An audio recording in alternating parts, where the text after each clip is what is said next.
Hi అండి, అందరూ ఎలా ఉన్నారు? Welcome back to my channel. ఈరోజు నేనైతే కమ్మనైన ఆంధ్ర స్టైల్ సాంబార్ చూపిస్తారండి. దీనికోసం కందిపప్పుని ముందుగా వాష్ చేసి 3-4 విజిల్స్ వరకు కుక్ చేసుకొని చల్లారాక మిక్సీ జార్లో వేసి పేస్ట్లా పట్టుకోండి.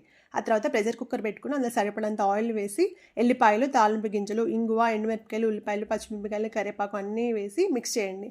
ఆ తర్వాత సాంబార్కి కావాల్సిన వెజిటేబుల్స్ అన్నీ 1 by 1 యాడ్ చేసుకోండి. ఇందులోనే మనం పసుపు, ఉప్పు, చింతపండు గుజ్జు కూడా వేసి బాగా మిక్స్ చేయండి. తర్వాత కారం కూడా వేసేసి సరిపడా మనం ఒక విజిల్ పెట్టామంటే ఈ వెజిటేబుల్స్ అన్నీ బాగా కుక్ అయిపోతాయి.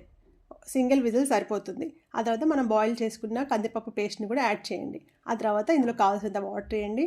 కొంచెం బెల్లం కూడా వేస్తే పులుపు అనేది అడ్జస్ట్ అవుతుంది. లాస్ట్గా సాంబార్ పౌడర్ వేసి కొత్తిమీర వేస్తే గుమగుమలాడే సాంబార్ రెడీ. ఇది ఆంధ్ర స్టైల్ అనమాట. చాలా బాగుంటుంది, ట్రై చేయండి. ఇంకా కందిపప్పు అనేది డైజెషన్ అవ్వని వాళ్ళు 2 hours అన్నా దీన్ని సోక్ చేస్తే గ్యాస్ట్రిక్ ప్రాబ్లం ఉండదు. Thank you for watching. By by.